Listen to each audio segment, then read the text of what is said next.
अस्सलामुअलैकुम and welcome back to my YouTube channel clinical psychologist Pakhtawar Sheikh. उम्मीद करती हूँ कि आप खैरियत से होंगे। अगर तो आप मेरे चैनल के ऊपर न्यू हैं तो काइंडली मेरे चैनल को सब्सक्राइब कर लें और बेल नोटिफिकेशन को ऑन कर लें ताकि हर आने वाली वीडियो आप तक पहुँचती रहे। ऑनलाइन सेशंस की बुकिंग के लिए आप दिए गए नंबर के ऊपर रब्ता कर सकते हैं।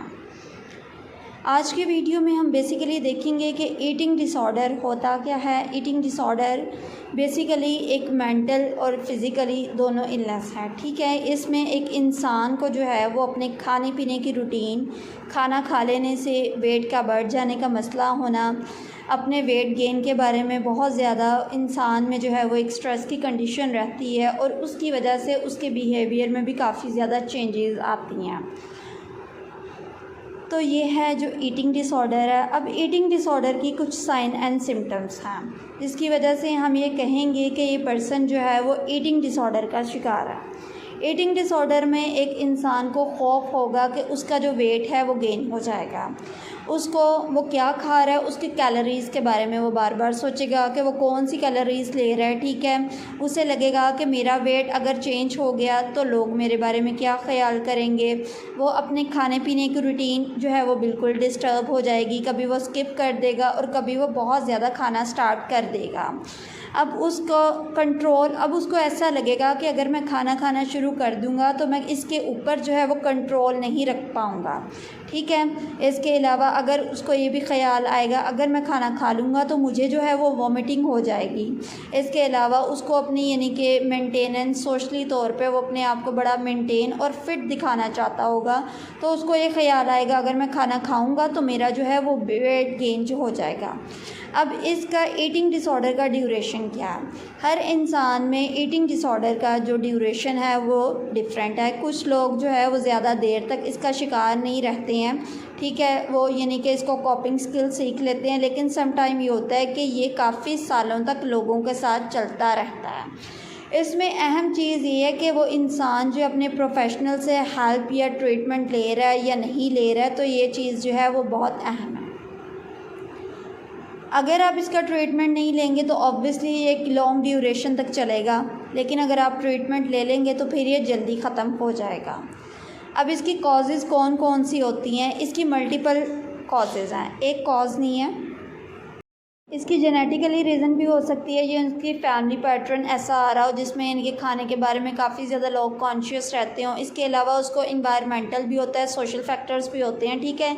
जेनेटिक में ये होता है कि उसकी एक फैमिली हिस्ट्री चलती है। कल्चरल प्रेशर्स यानी कि आमतौर पे ख्याल किया जाता है कि अगर बहुत ज़्यादा थोड़े से लोग का वेट गेन हो जाए तो लोग उनको क्रिटिसाइज़ करना स्टार्ट कर देते हैं कि आप मोटे हो गए हैं, आप बहुत ज़्यादा आपका वेट गेन हो गया, आप अपने खाने पीने के ऊपर कंट्रोल करें, ठीक है। तो इस वजह से ये एक स्टैंडर्ड जो हमारी सोसाइटी ने बनाया हुआ है और उनकी क्रिटिसाइज़ करने की वजह से लोग अपने खाने पीने की रूटीन को डिस्टर्ब करते हैं। अब ईटिंग डिसऑर्डर का कौन कौन से ट्रीटमेंट होते हैं। एक तो ये है कि आप यानी कि इसमें अपने न्यूट्रिशनिस्ट के पास जाएं, ठीक है। उसमें वो आपको डाइट प्लान लिख के दें, आपको यानी कि काउंसलिंग की जाए खाने के ऊपर। खाने को जब आपने खाना उसके बारे में आप जो आपके जहन में ख़याल आते हैं, जो मनफी सोचें आती हैं, उसको ऊपर कंट्रोल किया जाए, ठीक है। इसके अलावा काफ़ी ज़्यादा थेरापीज़ वगैरह अप्लाई की जाती हैं और अगर ये थेरापीज़ से या काउंसलिंग से मैनेज ना हो रहा तो फिर इसके लिए मेडिकेशन भी करवाई जाती है ताकि एक इंसान का जो स्ट्रेस लेवल है वो ज़्यादा इंक्रीज़ ना हो और वो अपने इस मसले की वजह से डिप्रेशन या एंजाइटी का शिकार ना हो। इसके अलावा और भी काफ़ी थेरेप्यूटिक वर्क जो हम लोग करते हैं। एक तो इसमें जो है कॉग्निटिव बिहेवियरल थेरेपी है, उसमें जो उसकी मनफी सोचें बनी होती हैं खाने के बारे में, जैसे कि उसके नेगेटिव थॉट पैटर्न बन जाते हैं, फिर उसी के अकॉर्डिंग उसका बिहेवियर होगा, ठीक है। तो कॉग्निटिव बिहेवियरल थेरेपी के थ्रू उसके यानी कि थॉट पैटर्न को चेंज किया जाता है। इसके अलावा डायलैक्टिकल बिहेवियर थेरेपी होती है, उसमें जो है वो उसके स्ट्रेस को मैनेज करना सिखाया जाता है, उसको उसके करंट उसके यानी कि पास्ट और फ्यूचर से निकाल के उसके यानी कि प्रेजेंट में रहना सिखाया जाता है। ये हम लोग क्या कहते हैं डायलैक्टिकल बिहेवियर थेरेपी के थ्रू उसमें यानी कि उसकी थेराप्यूटिक टेक्निक्स इसलिए यूज़ करते हैं ताकि उसके थॉट पैटर्न जो है वो चेंज हो जाएं। इसके अलावा आप ये कर सकते हैं कि आप उस चीज़ को एक्सेप्टेंस एंड कमिटमेंट थेरेपी, इसमें ये होता है कि एक इंसान जो है वो इस चीज़ को एक्सेप्ट करे, ठीक है। फूड के साथ जो उसका रिलेशनशिप की बाउंडिंग अच्छी नहीं बन रही है उसको वो बेहतर बनाने की कोशिश करे।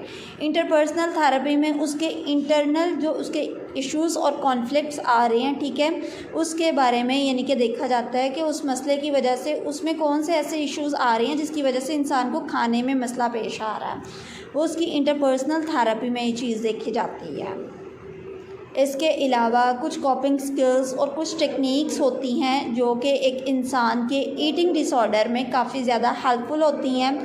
एक तो ये है कि इंसान जो है उसको खाने के साथ मोहब्बत हो, ठीक है, उसके फ्रेंड्स वगैरह उसके लिए एक ऐसी गैदरिंग बनाएं, उसके लिए खाने को प्रेजेंट करके अच्छे से पेश किया जाए, उसको ये बताएं कि देखें हम भी खाना खाते हैं, हमें कोई मसला नहीं पेश आ रहा, आप भी खाएंगे तो आपको भी यानी कि मसला नहीं आएगा। इसके अलावा उसको यानी कि डीप ब्रीथिंग एक्सरसाइज वगैरह सिखाई जाए, स्ट्रेस को मैनेज करना सिखाया जाए, वो योगा करे, मेडिटेशन करे, ठीक है। इसके अलावा कुछ हॉबीज़ वगैरह यानी कि अपने आप को इंगेज करे, ख़ुद को बिज़ी रखे खाने के बारे में। अगर उसको नेगेटिव थॉट्स आते हैं तो उसके ऊपर वो ज़्यादा तवज्जो ना दे, ठीक है। इसके अलावा वो अपने उन नेगेटिव थॉट्स को चैलेंज करे, ठीक है, उसको चैलेंज करना आता हो कि मैंने अपने नेगेटिव थॉट्स को चैलेंज करना है, फिर उनको यानी कि कॉप अप करने के लिए स्टेप बाय स्टेप चले। इसके अलावा उसके जो केयर गिवर्स हैं उसकी रूटीन को मैनेज करने की कोशिश करें, यानी कि एक पूरी ग्रुप थेरेपी भी हो, जो लोग उसमें हेल्पफुल हो सकते हैं वो अवॉइड करें, लोगों की मनफी सोचों को, लोगों के कमेंट को जो लोग करते हैं सोसाइटी, खाना खा लेंगे तो मोटा हो जाएंगे, ज़्यादा खाएंगे तो आपका वेट गेन हो जाएगा, ठीक है। तो इस सोशल चीज़ों से ख़ुद को दूर रखें ताकि उसकी जो है वो मेंटली और फिज़िकल हेल्थ दोनों डैमेज ना हो, क्योंकि खाना जो है हमारी ज़िंदगी में बहुत अहम है। Thank you so very much for watching this video. अल्लाह हाफ़िज़।